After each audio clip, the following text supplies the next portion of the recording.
Isso mesmo. Mas, irmão Frassu, tem essa explicação. Por quê, irmão Frassu? Por que criança aprende mais fácil que adulto?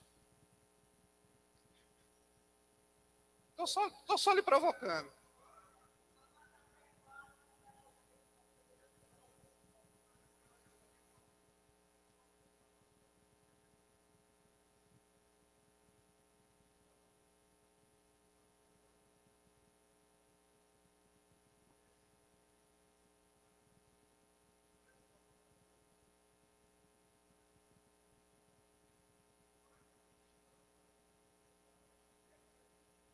Isso. Perfeitamente. Perfeitamente. Né? E a senhora falou uma coisa pertinente. Esse fato é importante. Né? A gente não tem como refutar, falar diferente. A criança tem mais facilidade de aprender, isso é fato. Cabecinha limpa, conta paga, não sabe nem o que é um boleto. Mas as pessoas adultas e mais velhas, elas têm condição de aprender e aprender coisas novas, né? E aprender de uma forma consistente, né? Aprender e desenvolver hábitos diferentes, né? É possível, né? Mas como o François acabou de falar, é uma questão de escolha.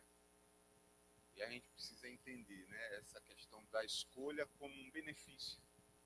Vai me beneficiar, né? Vai me melhorar. E a gente precisa caminhar para esse objetivo, né? Objetivo da melhora, objetivo de desenvolvimento. Então é essa questão de reter e fixar. É o se apropriar do conhecimento. Então a pessoa só consegue fazer isso se ela captou da forma correta, se ela entender. Então vamos lá de início para o terceiro. A terceira etapa é praticar. Então só temos certeza de que o conteúdo foi captado, se foi realmente retido, quando conseguimos aplicá-lo em situações novas relacionando à prática. O desafio do crente, né? Isso que eu achei interessante, esses assuntos.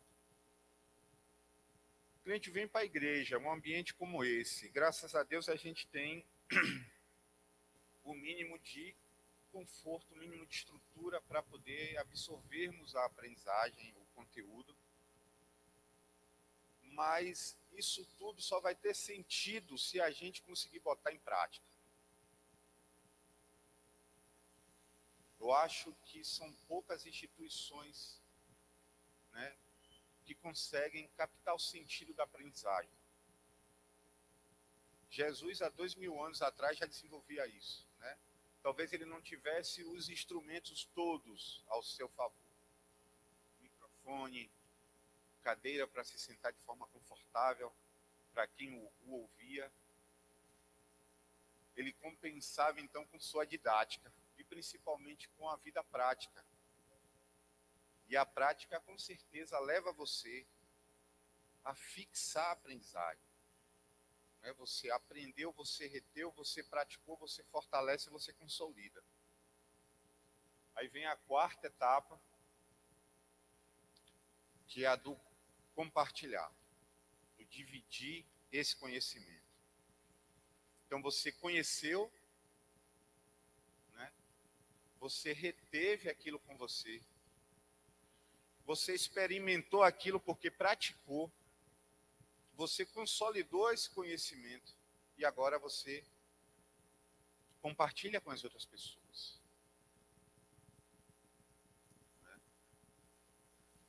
E eu acredito que nesse lugar a gente tem condição de desenvolver tudo isso. Não é verdade? A escola bíblica forma pessoas e forma até oradores. Eu nunca fui bom nisso. Lá em casa tem as referências, e uma delas é altíssima, né? A nossa irmã Yuri é conferencista internacional. A bispa, né? O pai é pastor. E eu me reconheço somente como pai, filho e essas coisas, né? Mas não tenho nada a ver com ensinamento. Mas eu observo que a igreja, ela tem, talvez aí de uma forma muito orgânica e natural, essa competência de formar pessoas. E as pessoas que têm consciência de que elas estão sendo formadas, ela tem a consciência também da responsabilidade que essa formação leva a ela. Né? E observe que a cada domingo que a gente aprende, é como se fosse um processo de conversão startado na pessoa, engatilhado. Porque essa aprendizagem, essa retenção, essa prática, né, leva você a se transformar. Né? Leva você a mudar a sua rotina, em certas situações principalmente. E não é uma coisa focada somente em uma tendência moral. Né? Não se estabelece somente nisso. Não se limita ao campo, né, do que você fazia errado e agora faz certo. Mas numa questão integral. Não, pode perguntar.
E a última, quinta parte, é a de criar.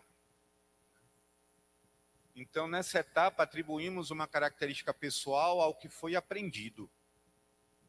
Não apenas repetindo o conteúdo, mas gerando novos conhecimentos. A gente pensa que tecnologia é coisa de Steve Jobs. A gente associa tecnologia, a evolução, desenvolvimento à indústria, aos computadores, aos cientistas. Aqui é lugar de desenvolver inovação, tecnologia, desenvolvimento, transformação.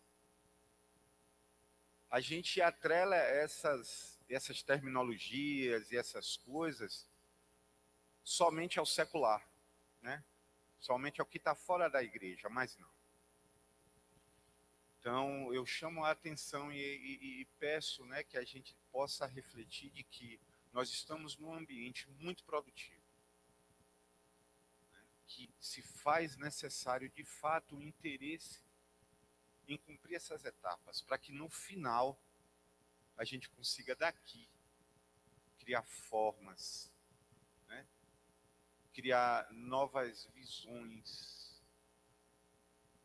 novas ferramentas de alcance, de expansão, né?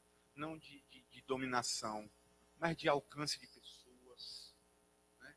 De soluções para oferecer a essas pessoas, soluções de convívio, de relacionamento. E a EBD, ela é uma tecnologia pronta, com uma estrutura pronta, sendo oferecida para que a gente viva uma transformação. E nós somos esses seres, esses agentes que provocam essas transformações na vida das pessoas, através do poder de Jesus, que é esse que a gente vai agora começar a estudar de fato, né? A discutir. Vamos lá.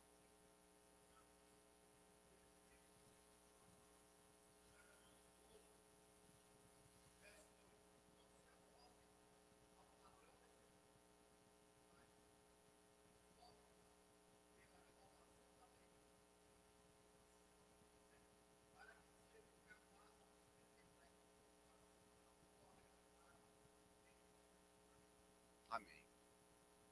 E é isso.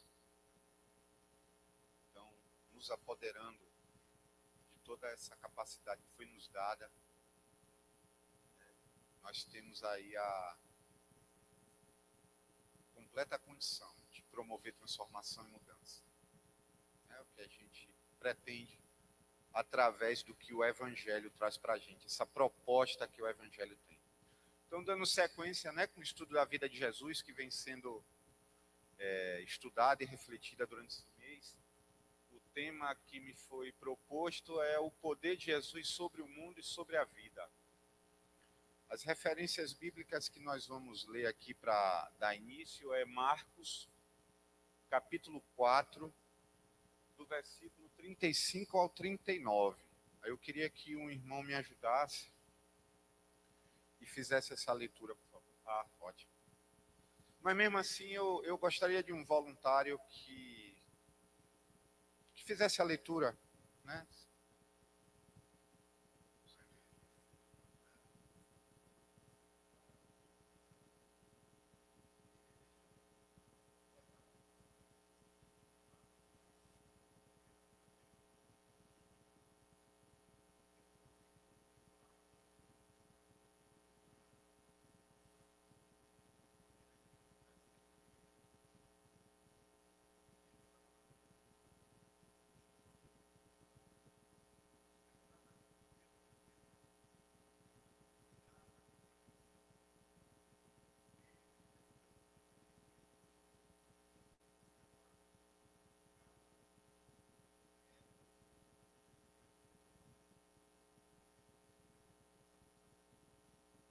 Agora o outro texto fica em Marcos,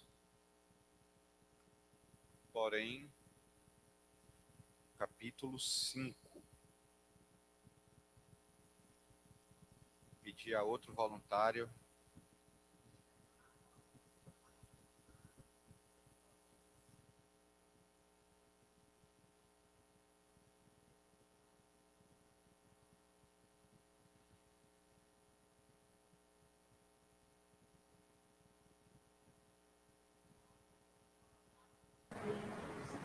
E nem ainda com cadeias e confiança de aprender. Porque temos sido muitas vezes presos com milhões de cadeias.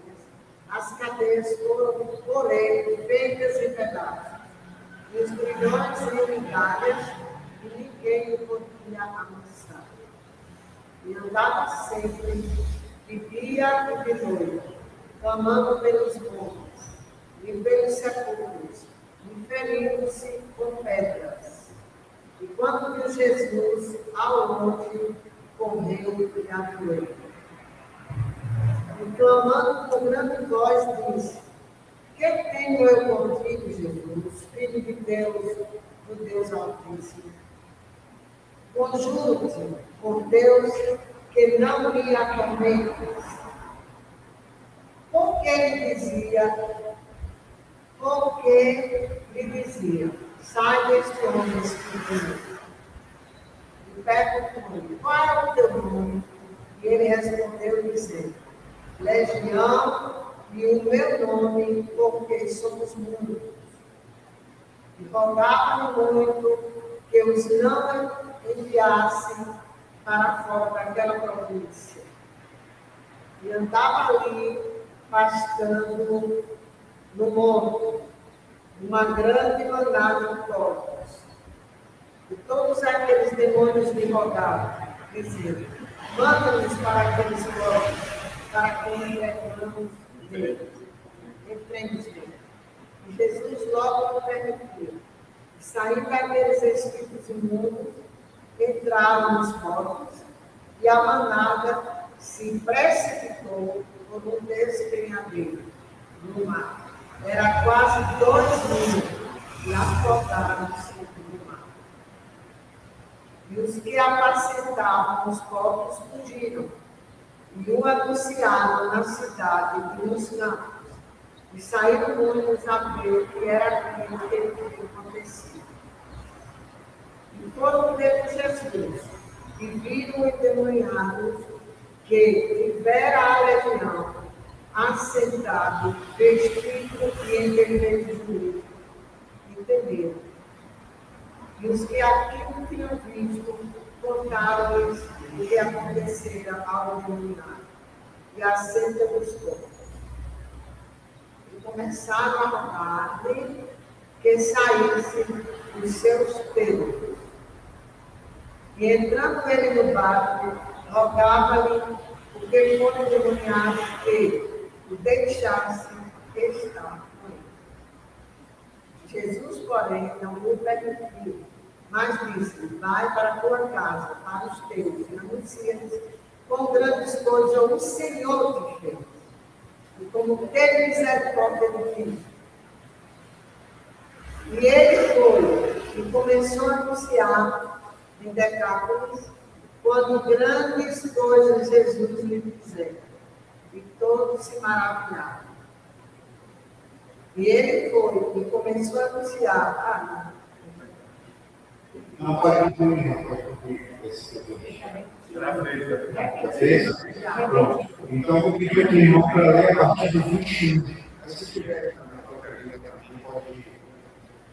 pode fazer. Então, Marcos 5, a partir do versículo 21. E passando Jesus outra vez do barco para outro banco, ajuntou-se a ele uma grande multidão, e ele estava junto do mar. E eis que chegou um dos principais da sinagoga, por nome Jairo, e vendo, prostrou-se aos seus pés, e rogava-lhe muito, dizendo: minha filha está moribunda, rogo que venhas e me imponhas as mãos, para que saia e viva. E foi com ele, e seguia-o uma grande multidão que o apertava. E certa mulher, que havia 12 anos, tinha um fluxo de sangue, que havia padecido muito com os médicos, e despedido tudo quanto tinha, nada lhe aproveitando isso, indo a pior.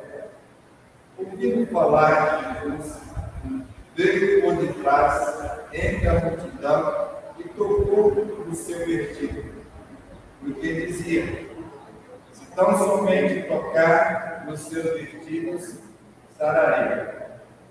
E logo se secou a fonte do seu sangue, e sentiu no seu corpo estar já curado daquele mal. E logo Jesus, conhecendo que a virtude de si mesmo saíra, voltou-se para a multidão e disse: quem tocou os meus vestidos? E disseram-lhe os seus discípulos: vês que a multidão te aperta e dizes: quem tocou? E ele olhava ao redor para ver a que isto fizera. Então a mulher, que sabia o que lhe tinha acontecido, temendo e tremendo, aproximou-se e prostrou-se diante dele e disse-lhe toda a verdade. E ele lhe disse: filha, a tua fé te salvou. Vai em paz e ser curada deste teu mal. E estando ele ainda falando, chegaram alguns do principal da sinagoga, a quem disseram: a tua filha está morta, para que enfadas mais o mestre? E Jesus, tendo ouvido estas palavras, disse ao principal da sinagoga: não temas, crê somente. E não permitiu que alguém lhe seguisse, a não ser Pedro e Tiago, e João, irmão de Tiago. E tendo chegado à casa do principal da sinagoga, viu o alvoroço e os que choravam muito e planteavam. E entrando disse-lhes: por que vos alvoroçais e chorais? A menina não está morta, mas dorme. E riam-se dele. Porém ele, tendo-os feito sair, tomou consigo o pai e a mãe da menina, e os que com ele estavam, e entrou onde a menina estava deitada. E tomando a mão da menina, disse-lhe: Talitá cumi, traduzido é: menina, a ti te digo, levanta-te. E logo a menina se levantou e andava, pois já tinha 12 anos, e assombrava-se com grande espanto. E mandou-lhes expressamente que ninguém o soubesse, e disse que lhe dessem de comer. Vamos colocar aí a apresentação. Trazer de novo a mensagem, por favor, os irmãos podem interromper a qualquer momento para contribuir, que achar necessário. Então, o que Jesus trouxe o mundo sobre a vida. E na história de Israel, quantas vezes pessoas receberam poderes sobrenaturais? Eu estou fazendo como se fosse a título de pergunta, até para provocar os irmãos a responderem. Né? Quem aí tem mais algum exemplo de poder sobrenatural? Dini, tem como aumentar a tela? Ou botar em negrito, tem como editar? Mais alguém, além do que já foi lido aqui, né, como o principal exemplo e a referência que a gente está usando, mais alguém lembra de algum milagre feito através de outra pessoa? Lógico, não precisa ser o próprio Jesus. Ninguém? Hã? Está pescando ali. Perfeitamente.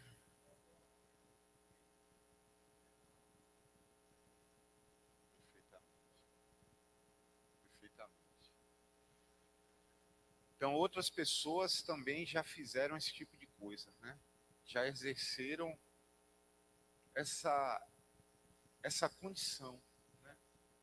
De quebrar com a naturalidade das coisas, de interromper um curso que seria inevitável.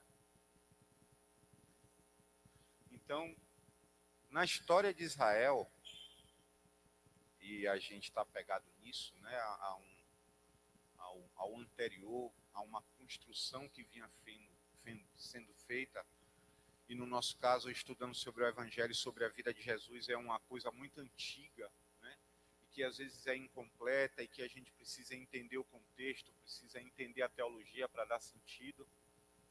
Mas aqui a gente pode perceber, então, com a leitura da Bíblia, com o conhecimento que a gente já vem desenvolvendo dentro da escola bíblica, que não era uma exclusividade de Jesus Cristo.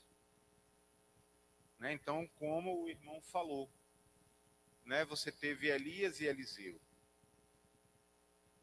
que quebraram, né, inúmeras vezes com essa sequência da naturalidade, fazendo com que milagres acontecessem. E eu separei alguns que tiveram similaridade, né? Coisas que seriam parecidas. Então você tem Elias e Eliseu. Agora tem um slide antes desse. Certo. Nós tivemos Moisés e Josué.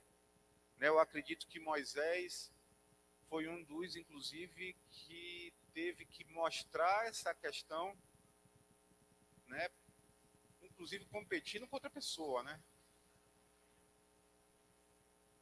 Porque era uma prova para que aquilo de fato, de que ele estava ali representando uma pessoa que era muito poderosa. E que o Deus que ele assegurava servir também tinha a possibilidade de realizar coisas de maneiras que as pessoas dentro do seu raciocínio lógico não conseguiam entender. Então Moisés já operava dessa forma, né? Josué e o milagre do sol, que esse também é muito conhecido, né? Os irmãos lembram dessa história? Para relatar aqui. irmão François. Para que serviu esse milagre do sol parado aí?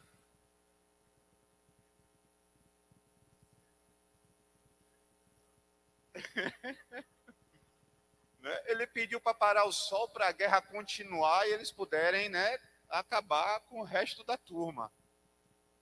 E Deus concedeu a ele esse milagre. Lógico, com os objetivos que a gente já sabe do povo de Israel naquela época, de dominar a terra, de tomar para si, o que Deus tinha prometido. Não foi coisa fácil, mas esse milagre teve essa finalidade, de atender essa demanda militar.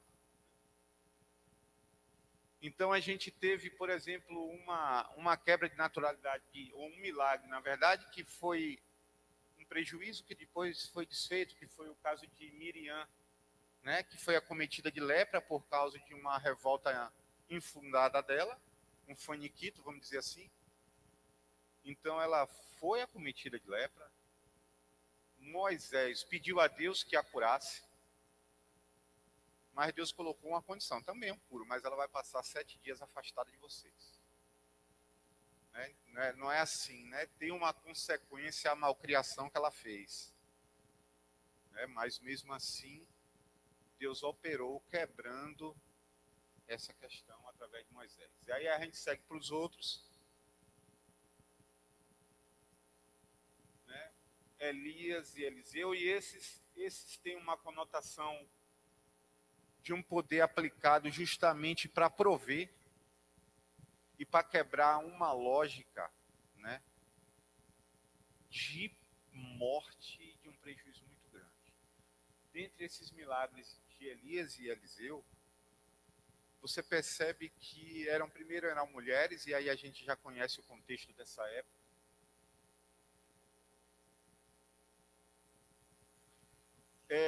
Uma delas cobertas de dívida, porque o marido tinha falecido. E o filho ia ser entregue como pagamento dessa dívida. E a gente sabe muito bem que a consequência disso hoje é a penhora mesmo. Se você tem uma casa, não pode pagar, o banco toma.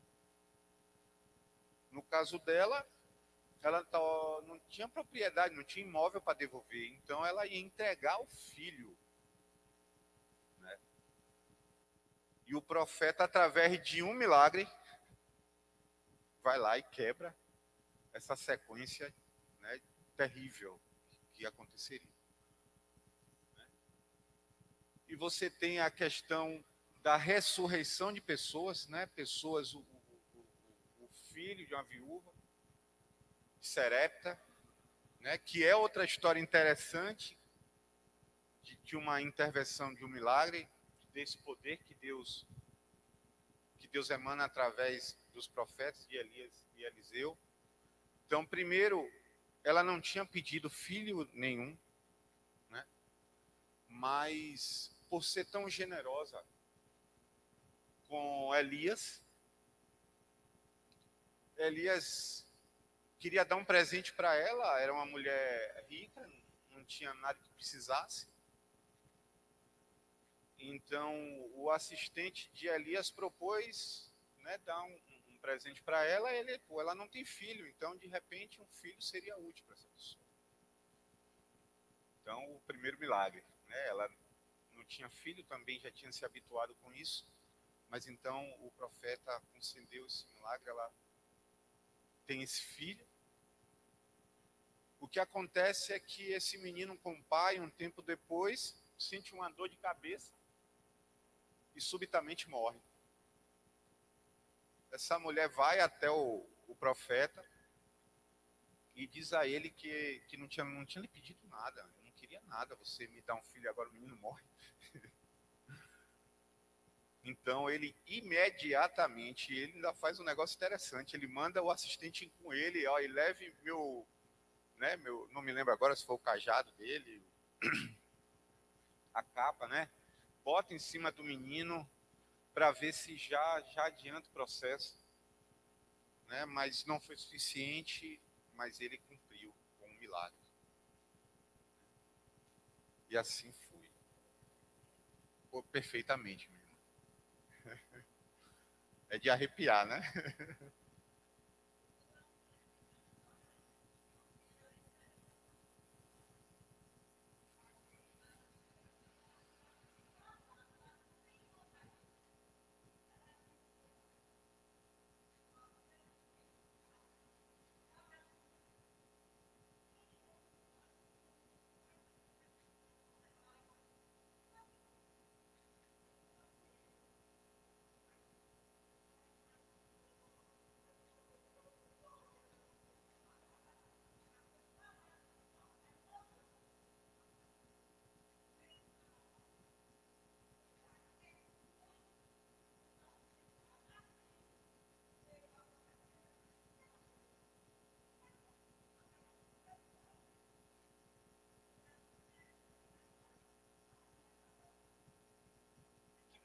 Que mostra justamente isso, né, meu irmão? Não é uma coisa feita de qualquer maneira. Tem um contexto muito forte por isso, né? Esse poder se manifesta dentro dessa realidade, né?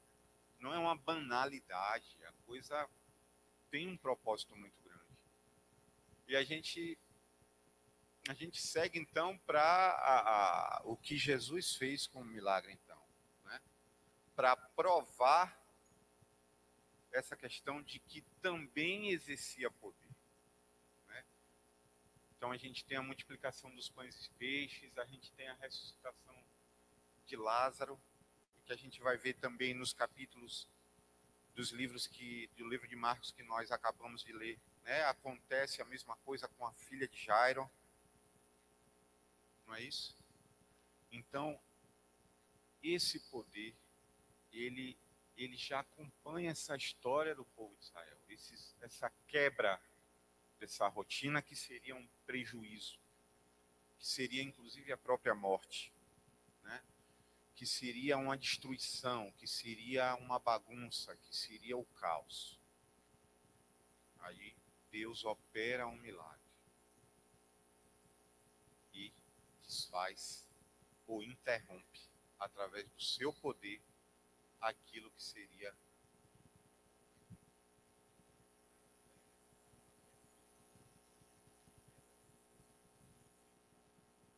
Sim, perdão, eu confundi com. Certo, me perdoe.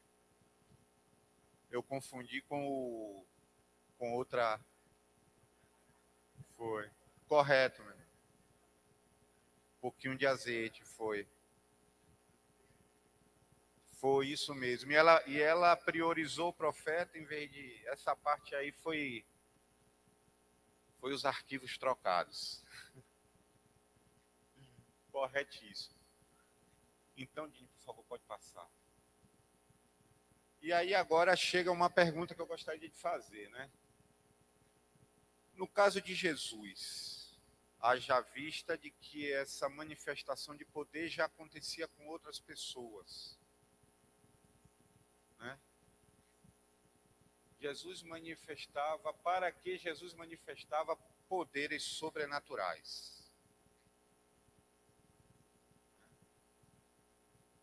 Eu botei 3 imagens ali que dá uma certa conotação com os dias atuais.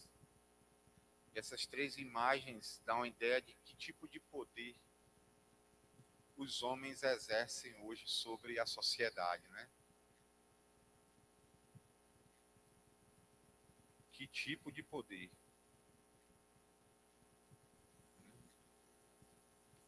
O poder econômico, por exemplo, né?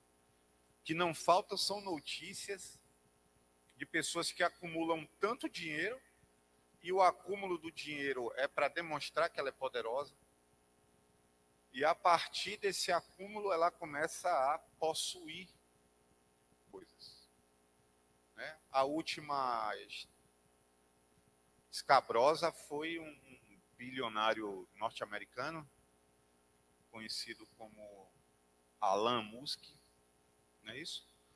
Dono de várias empresas, inclusive de foguetes espaciais. Comprou uma plataforma de rede social por 44 bilhões de dólares.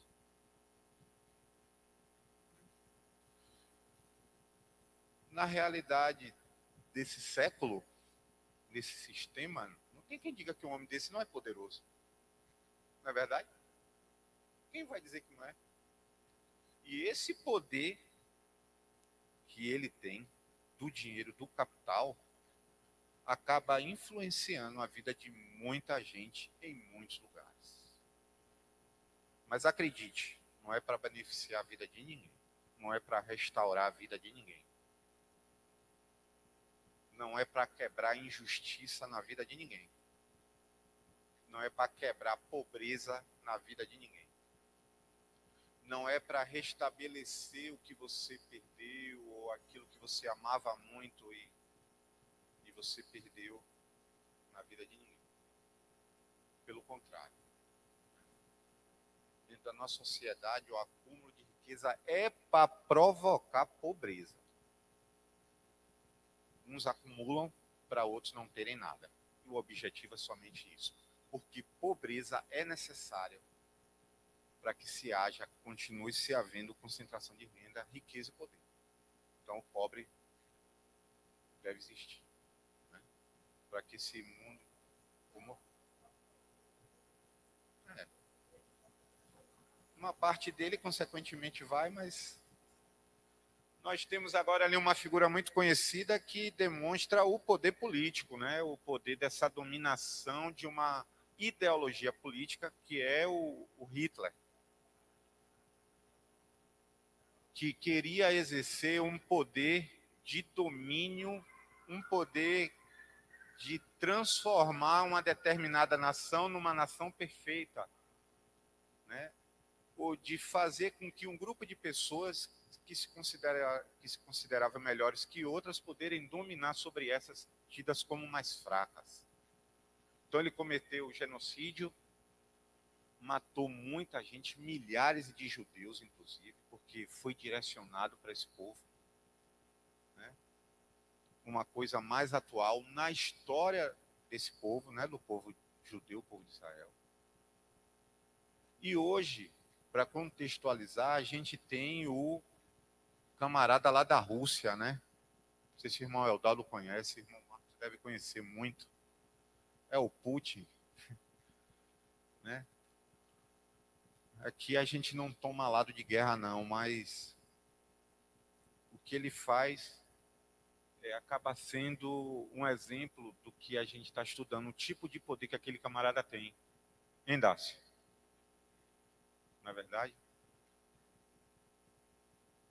Então ele já toma conta e já expande através de uma destruição declarada, sistemática, orquestrada, estruturada, né, de uma forma assim deliberada.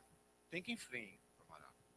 Eles têm o motivo político deles, e quanto a esse assunto é um assunto complexo, mas que demonstra um poder que também não tem a finalidade do poder que Jesus exerce.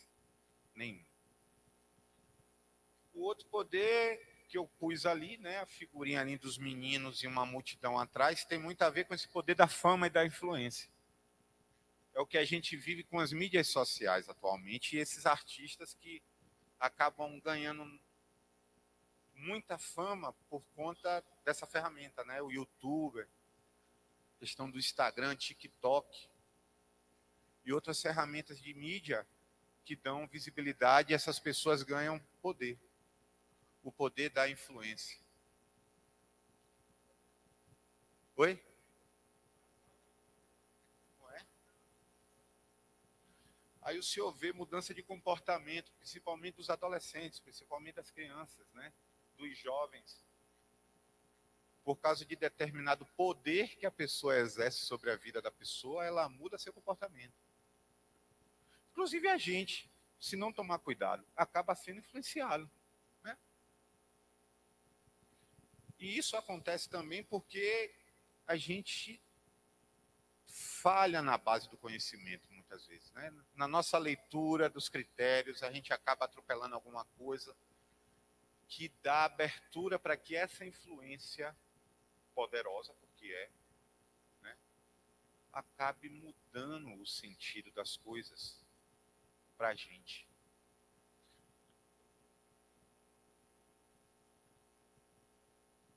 Sim.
E esse poder, né, minha irmã, ele tem essa finalidade mesmo, né, de ser exercido, de ter o controle, porque no final das contas, o que é que eles precisam é de um resultado financeiro sobre isso. Né? Aquela primeira imagem, ela acaba se interferindo ali, tendo a ver com as demais outras. Né? Porque o poder, ele acaba tendo essa ideia também de vantagem, né? De impor um tipo de domínio, de exploração, de submissão para ter essa vantagem financeira. Né? Então, esse poder que não tem nada a ver com o poder que nós estamos estudando aqui, que nós estamos conhecendo, que nós estamos lendo sobre ele, esses poderes aqui são completamente antagônicos, contrários. Mas são poderes que nós vivemos no dia a dia e que têm influência sobre nossas vidas. Entende? Muita influência, mesmo. E esse lugar, esse foro aqui, ele serve justamente para a gente refletir sobre isso. De que eles existem, de que eles exercem essa função, de que a gente precisa reconhecer e de que a gente precisa estar ao contrário disso. Né? A gente não pode ficar parecido ou não pode trabalhar para que isso se desenvolva ou se multiplique. Não. A gente está ao contrário disso. Nosso poder reconstrói, nosso poder traz vida. Né? Nosso não.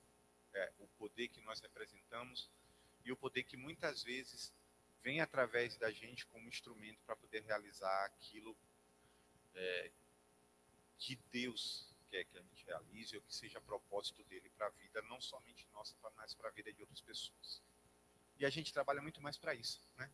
Para ser instrumento para abençoar a vida de outra pessoa. Então, vamos para o próximo slide, Dini.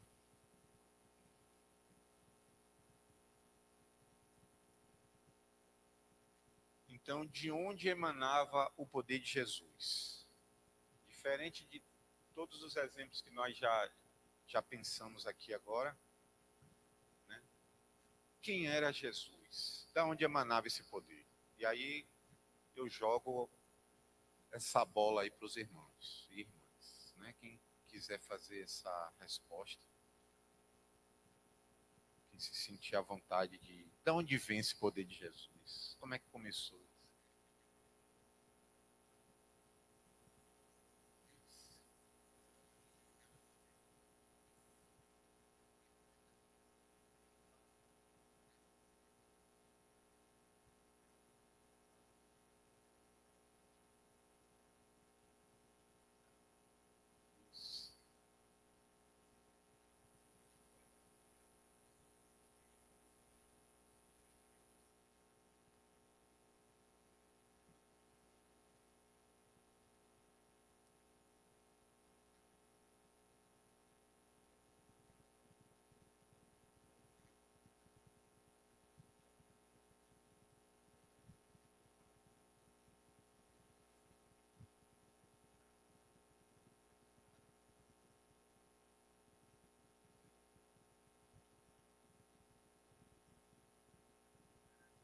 Então, é completamente diferente. E os versículos ali, não precisa aumentar, Dinho, e ali só são referências, né? Não sei se de repente o irmão quer anotar aí, talvez. Mas todos esses versículos são referências para essa explicação. Né?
Importante.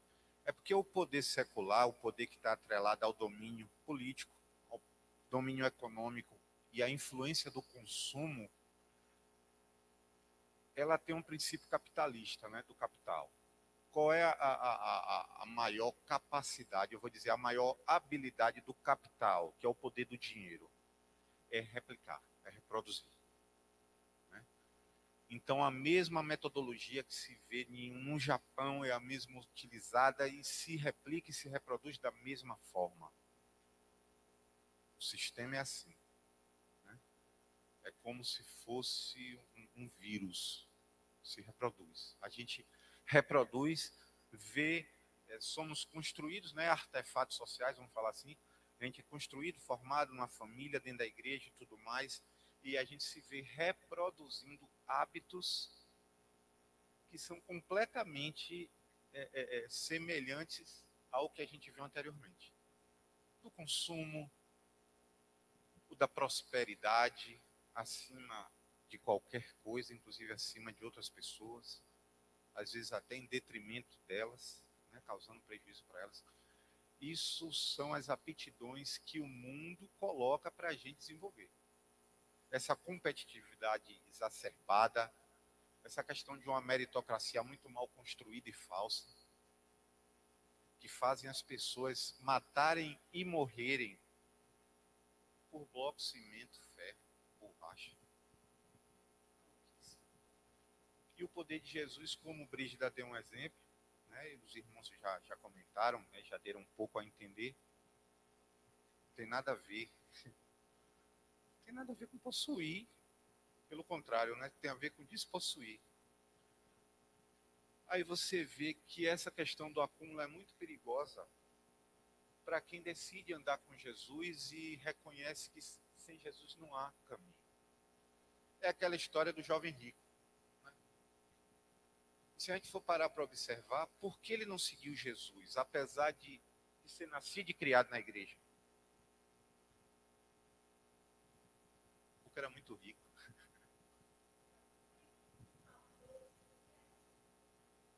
E Jesus foi logo no âmago, né? Não tem beleza. Você tem muito dinheiro, para mim vai ser uma maravilha, porque você divide isso tudo, acaba com a miséria de muita gente. Não. E o poder de Jesus em nossas vidas, para ele se manifestar, e isso é uma coisa muito óbvia, para sermos instrumento de Jesus, a gente tem que abrir mão, não é verdade? Eu acho que a gente se instrumentaliza melhor quando a gente está completamente apto a tomar decisões voltadas para o reino e não para os nossos interesses. Isso é uma coisa muito difícil, porque a nossa construção fala ao contrário. Você tem que ter, você tem que possuir. Né? Você ser é uma coisa... seja bonzinho, né? Seja risonho. Mas não tem nada a ver com isso. E outra coisa que eu acho interessante nessa questão da formação de Jesus e de onde vem esse poder, Jesus é Deus, né? Isso é básico, né? Jesus sempre existiu na criação do universo e de todas as coisas. Jesus estava lá. Sempre foi plano de Deus Jesus também vir para a Terra. Ninguém vai discordar disso ou ter alguma observação de que isso poderia ou não acontecer. Isso é fato. Isso é fato. Então, Jesus, como o irmão Aldaldo salientou ali no livro de Filipenses, não foi isso? Ele se torna humano, se esvazia de todo esse poder. Ele entrega, deixa lá, né? E apesar de ter esse poder, e a Bíblia também fala disso, ele se submeteu a essa missão. Ele poderia dizer que não aceitaria, porque ele também era poderoso. Mas ele entregou esse poder. E vem para a Terra como ser humano. E na minha por amor. O ser humano mais ser humano que já existiu nessa face da Terra. O ser humano mais humanizado era Deus. Então observe que Jesus era homem, homem carne e osso, como Moisés, como Josué, como Elias e Eliseu, e tantos outros que proveram milagres, promoveram quebra dessa destruição iminente. Então vejamos, então o poder vinha de algum lugar, né? Não vou dizer que Moisés guardava poder dentro dele, não. Era homem, como eu, como qualquer um de vocês, né? Uma pessoa. Agora sim, Deus utilizava essas pessoas, né? No sentido de fazer cumprir aquilo que ele queria através da vida delas. Então a gente entende que esse milagre, ele é através. Então Jesus sendo Deus, ele, mesmo sendo homem, né, era capaz de promover o sobrenatural, né?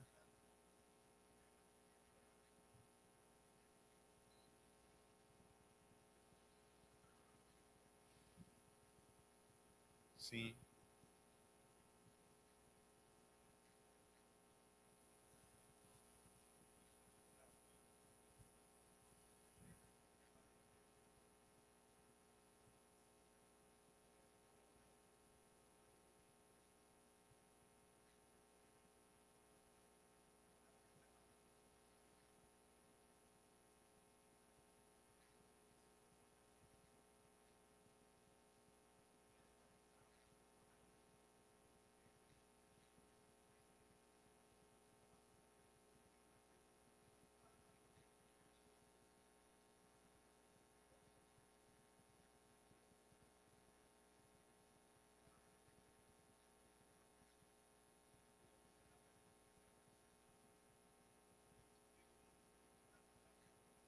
Perfeitamente. Né? E a irmã Vanusa me fez o sinal, mas eu acho que eu vou concluir logo, né? Para o intervalo ser para a segunda parte do culto, né? E a gente terminar o nosso raciocínio aqui. Então nós vamos para a parte final, eu acho que da apresentação, que a gente vai falar agora como foi esse poder, né? Viu, minha irmã? A gente vai, para terminar aí,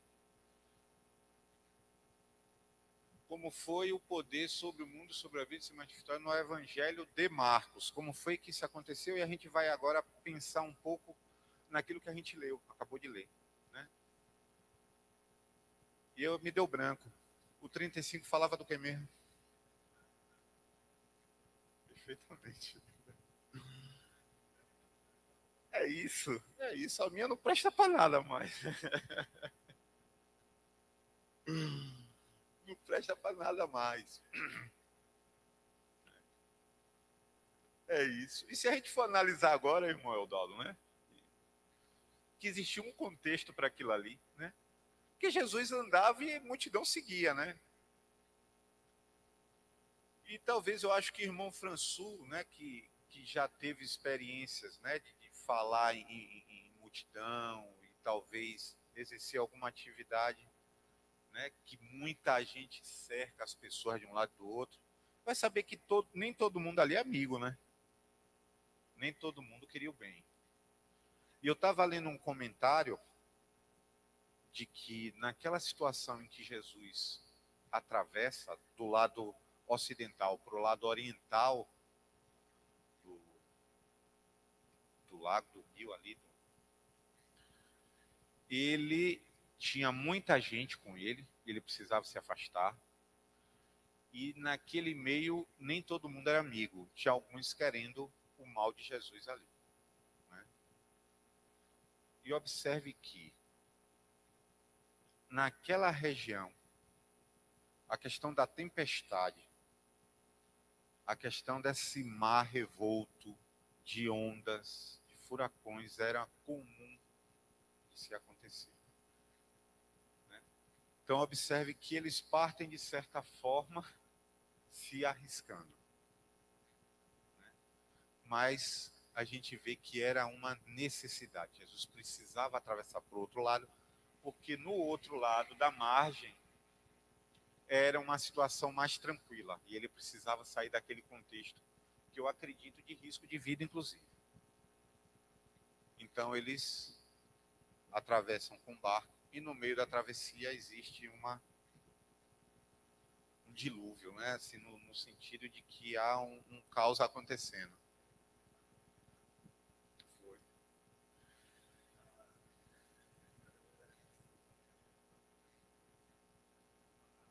Sim.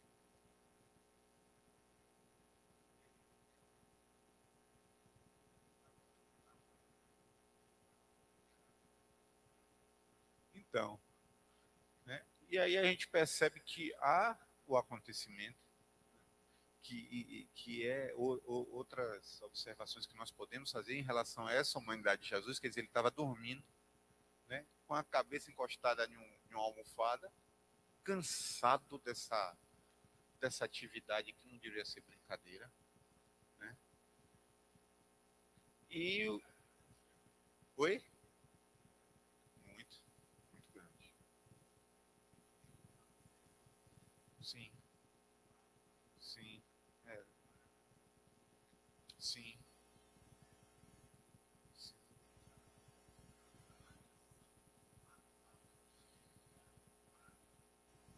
isso. Então ele não estava atendendo nem o interesse dele, estava atendendo o interesse das pessoas. Isso provocou cansaço nele e aquela circunstância ali fora do comum e que levaria aquelas pessoas à morte, não é verdade? Porque se Jesus não intervém na calmaria do mar e coloca o mar para ficar manso, o barco ia a pique. Isso é fato. Quem estava no barco, inclusive, teve noção disso. Por isso que acordou ele, né? Cutucou, né? O senhor está aí dormindo, mas vai continuar dormindo se não fizer alguma coisa, né? Então a gente observa que esse ambiente foi um ambiente onde a gente observa o poder de Deus sendo manifestado através, inclusive, da natureza, né? E quanto desses milagres a gente não experimenta em nossas vidas e não tem experimentado, né? Esse poder de Deus sobre essa biosfera, né? Sobre esse ambiente, né? Sobre nossas vidas. Nós também sendo beneficiados por esse poder de Deus, né, que se faz através dessa vida, dessa criação. Então, nós temos também no capítulo 5, né, a questão do... Irmão Eudaldo, o senhor me lembrando, eu consigo falar melhor. Capítulo 5. Não, agora é o endemoniado, não é isso? E a gente pode observar outra característica muito bacana. Sim. Sim. Sim.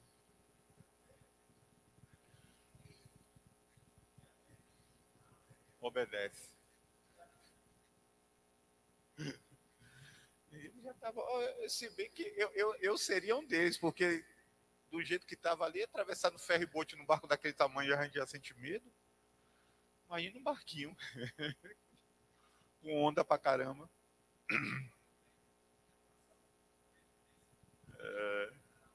Apesar de ser comum ali, talvez eles não fizessem aquela travessia naquele lugar, né? Mas por uma necessidade precisou. Até para a gente não andar se aventurando achando que Deus vai fazer o milagre e salvar a gente, né? Então é bom ter ciência dessas coisas, né? Se o caminho é escuro, é melhor fazer a volta, né? Não abusar achando que o milagre vai acontecer só porque a gente supõe estar dentro desse barco. Né? Então aí a gente parte agora para a questão do endemoniado e a gente percebe, que o texto vai relatar, né? Eu vou fazendo um comentário, se tiver alguma parte do texto que os irmãos queiram fazer referência, por favor, podem falar, de que o rapaz tinha uma legião, né? Uma legião, são quantos homens? Irmão Marcos, o senhor faz ideia? Uma legião daquela época seria a romana, né, do exército romano. 2.000? E pelo comentarista, daria até mais, porque diz que uma legião é de 3 a 6. Que negócio, meu Deus do céu. Que situação. Né? Que situação. Agora observe que esse poder de Jesus era tão inerente a ele, e ele deveria com certeza emanar isso na sua vida, na sua vivência, né, na sua dinâmica, que o próprio endemoniado, e eu acho que com certeza quem falava por ele era a legião, reconhecia, né? Reconheceu Jesus Cristo. Né?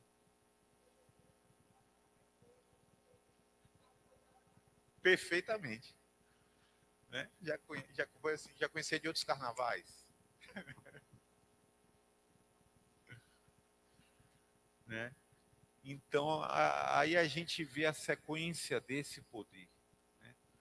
E o que eu acho maravilhoso é que não há ponto sem nó. Né? Não tem uma coisa perdida, não tem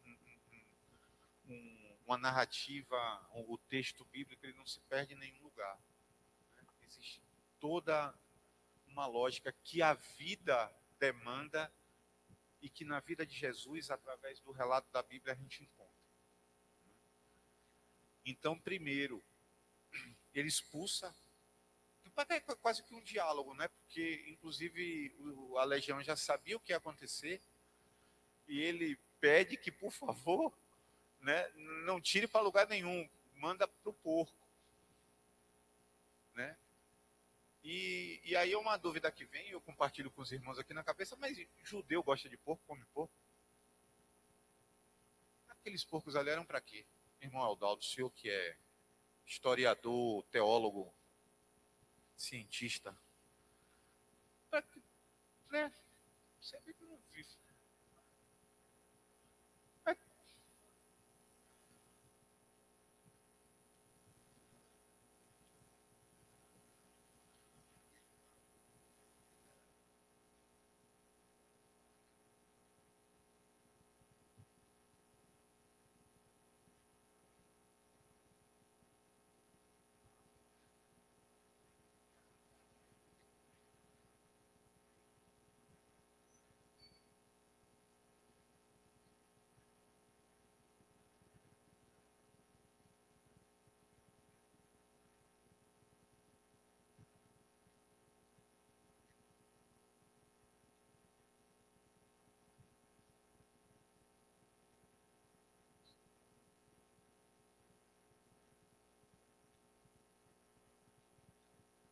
tem espaço para ele.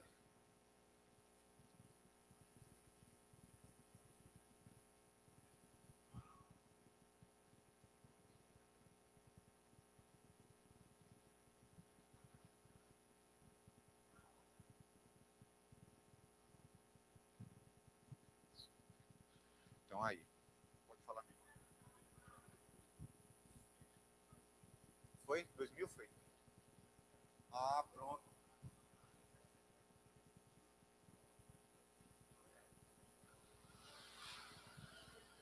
Ah, 2000 porcos.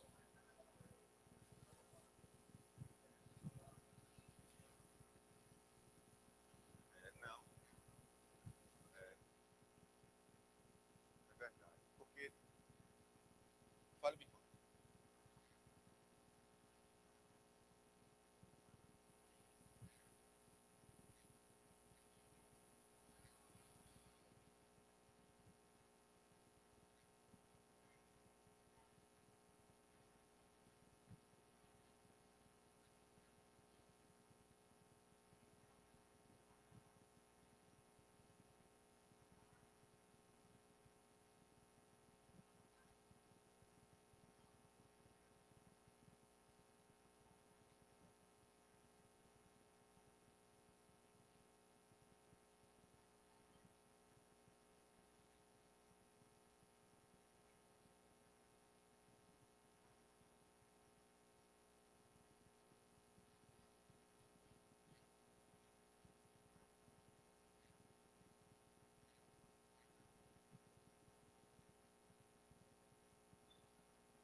Sim. Pronto. Muito bem. Muito bem. Que não tinha, não era perfeitamente. Perfeitamente. Perfeitamente.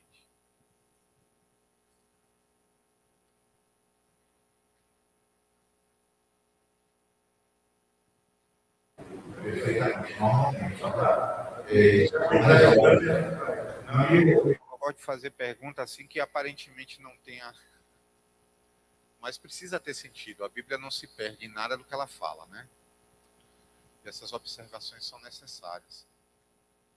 Então, o poder de transformação de Jesus Cristo sobre a vida daquele homem é um fato. E hoje em dia isso acontece da mesma forma.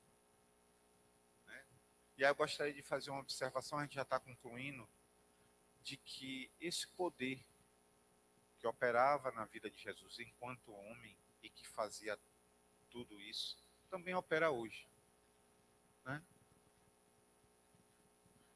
E ele deixou outros Jesuses no lugar dele. Né? E essa questão de nós estarmos aqui,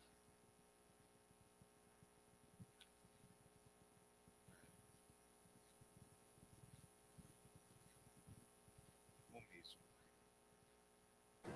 Muitas vezes é um pecado, Isso. que é a injustiça. Mas esse poder de Deus opera hoje, né? Fazendo essas interferências através das nossas vidas. Né? Então, todo esse processo que a gente tem comentado e tem refletido, ele serve para deixar a gente ciente de que a gente, em que local nós estamos, né? Dessa história que acontece. Né? Aonde estamos nós para que esse poder que emana de Deus, que vem através dessa misericórdia, desse amor, desse interesse que Deus tem de abençoar de misericórdia. Onde é que nós estamos para que isso flua através das vidas das pessoas e que o milagre aconteça? E no decorrer dos textos do capítulo 5, a gente vê que essas coisas acontecem. Né? A gente vê Jesus operando mesmo involuntariamente quando foi a questão da mulher que tinha um fluxo de sangue. Né? E a gente vê que apesar de se parecer tarde a providência divina, ela acontece e acontece de maneira completa. Quando foi o caso da filha de Jairo.